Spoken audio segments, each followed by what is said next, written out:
இயேசுவில் மிகவும் பிரியமான சகோதர சகோதரிகளே, இந்த உலகத்தில் வாழ்கிற எல்லாருக்குமே கவலை இருக்குது. ஆமாவா இல்லையா? எல்லாருக்குமே ஏதோ ஒரு விதத்தில் ஏதோ ஒரு கவலை இருக்குது.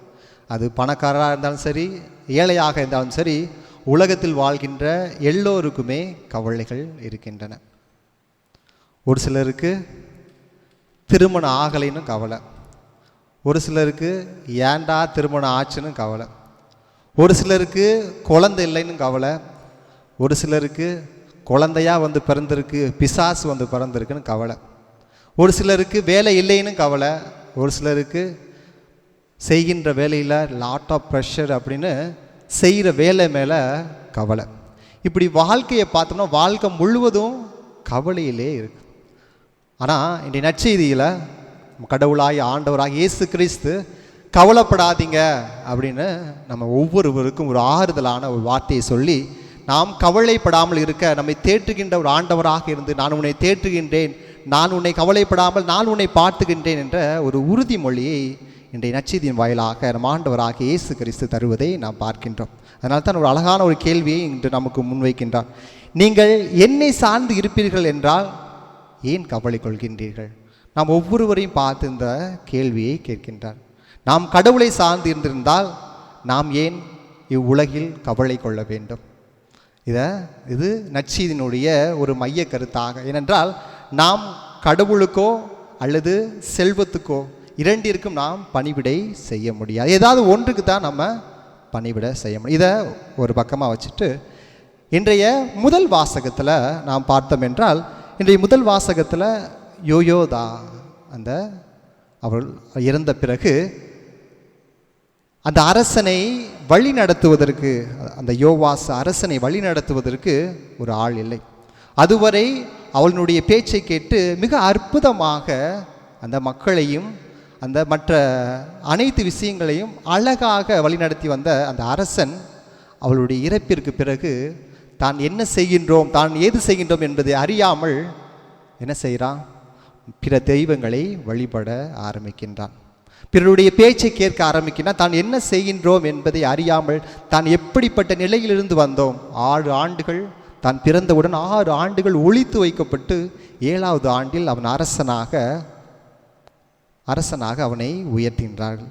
அப்படிப்பட்ட ஒரு நிலையிலிருந்து வந்து ஆண்டவருக்காக ஆண்டவர் அவனை தேர்ந்து கொண்டார் என்பதை அறிந்திருந்தும் அவன் இறுதியில் பிற தெய்வங்களை வழிபடுவதற்கு தானும் தன்னுடைய மக்களையும் அவன் அழைப்பு விடுக்கின்றான். அது அவனை அழிவுக்கு அழைத்து செல்கின்றது.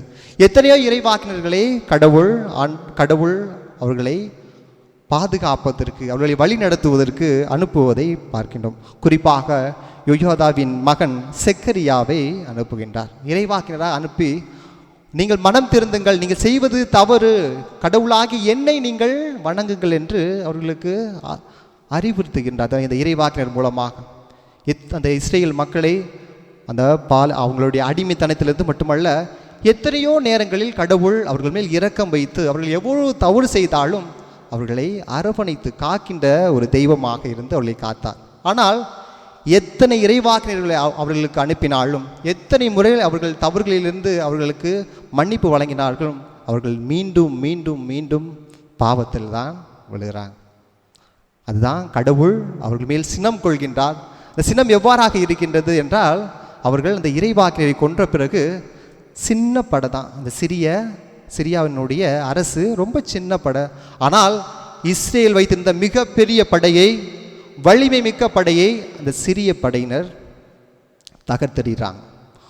மொத்தமாக அவர்களை அழிக்கின்றார்கள். காரணம், அவர்கள் ஆண்டவருக்கு எதிராக பாவத்தில் மூழ்கி இருந்தார்கள், ஆண்டவருக்கு எதிராக அவர்கள் இருந்தார்கள். அதுதான் கடவுள் அவர்களுக்கு எதிராக அந்த சிறிய படையான சிரியாவை வைத்து முழுவதையும் அழிக்கின்றார். அங்கேதான் அந்த யோவாஸ் அரசனும் அழிந்து போவதை நாம் பார்க்கின்றோம். அவன் அரச மரியாதையுடன் அவன் அடக்கம் கூட செய்யப்படவில்லை. அந்த அரசருக்கு கொடுக்க வேண்டிய அந்த மரியாதை கூட அந்த யோவாஸ் அரசனுக்கு கொடுக்கப்படவில்லை. காரணம், அவன் அரசனாக மதிக்கப்படவில்லை. ஏனென்றால் அவன் கடவுளுடைய திட்டத்திற்கும் கடவுளுடைய வார்த்தைக்கும் மாற்றி தன்னுடைய விருப்பத்திற்கு, பிறருடைய விருப்பத்திற்கு ஏற்ப தன்னை மாற்றி கொண்டதால் கடவுள் அவனுக்கு கொடுத்த ஒரு தண்டனையாக இன்றைய முதல் வாசகம் நமக்கு அறிவுறுத்துகின்றது. அவ்விரு இயேசுவில் பிரியமானவர்களே, ஆண்டவர் நம் சார்பாக இருந்தால் யாரும் நம்மை ஒன்றும் செய்ய முடியாது. ஆனால் அந்த யோவாஸ் அரசனுடன் கடவுள் இல்லை. ஏன் காரணம்? அவன் கடவுளோடு இல்லை, அதனால் கடவுள் அவனோடு இல்லை.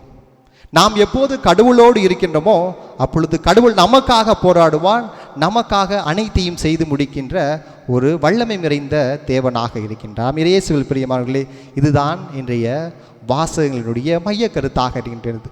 நாம் எப்போது கடவுளோடு இருக்கின்றோமோ அப்பொழுது கடவுள் நமக்காக போராடுவார், நம்மை ஒருபோதும் கவலைக்கு உள்ளாக்க விட மாட்டார். என் காரணம், அவர் நம்மை அந்த அளவிற்கு அன்பு செய்கின்ற தேவனாக இருந்து நம்மை அன்பு செய்து வழிநடத்தி வருகின்றார். இயேசுவில் பிரியமானவர்களே, இன்றைய நாம் வாழ்கின்ற சமுதாயத்தில் நாம் எதை நோக்கி ஓடிக்கொண்டு இருக்கின்றோம்? பணத்தை நோக்கி ஓடிக்கொண்டு இருக்கின்றோமா அல்லது கடவுளை நோக்கி ஓடிக்கொண்டு இருக்கின்றோமா என்பதை சிந்தித்து பார்க்க இன்றைய வாசகங்கள் நமக்கு அழைப்பு விடுக்கின்றன. நம் செல்வம் எங்கிருக்கிறதோ அங்குதான் நம்முடைய உள்ளமும் இருக்கும்.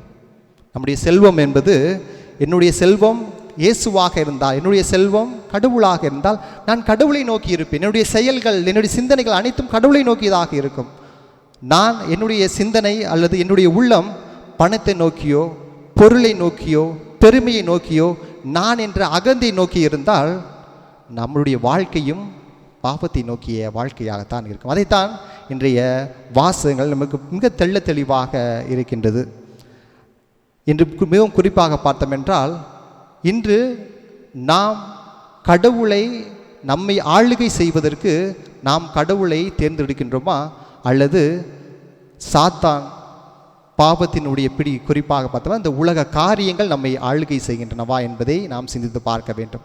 அது குருக்களாக இருந்தாலும் சரி, கன்னியர்களாக இருந்தாலும் சரி, துறவிகளாக இருந்தாலும் சரி, பொதுநிலைகளாக யாராக இருந்தாலும் சரி, இன்றைய காலகட்டத்தில் நம்மை எது ஆளுகை செய்கின்றது?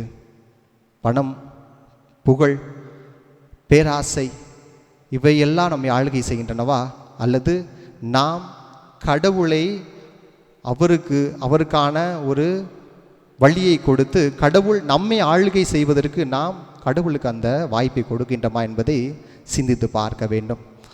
இயேசுவில் பிரியமானவர்களே, கண்களை மூடி ஜெபிப்போம். கடவுளே, நீர் என்னை ஆளுகை செய்யும், நீர் எங்களை ஆளுகை செய்யும். அப்பொழுதுதான் நாங்கள் எத்தகைய இடரில் வந்தாலும் எத்தகைய துன்பங்கள் வந்தாலும் நாங்கள் கவலைப்படாமல் நீர் எங்களுக்காக போராடுவீர். நீ எப்படி அந்த சிறிய படையான சிரியாவை வைத்து பெரிய படையான அந்த இஸ்ரேலை தகர்த்தெறிந்தீரோ அதே போல எங்களுடைய துன்ப வேளைகளிலும் நீர் எங்களோடு இருந்து வழி நடத்துவீர் என்ற ஒரு நம்பிக்கையை தர காத்திருக்கின்றார். நாம் யார் பின்னால் நிற்கின்றோம்? கடவுளை நோக்கி ஓடுகின்றோமா அல்லது உலக காரியங்களை நோக்கி ஓடி செல்கின்றோமா? சிந்திப்போம். ஆமென்.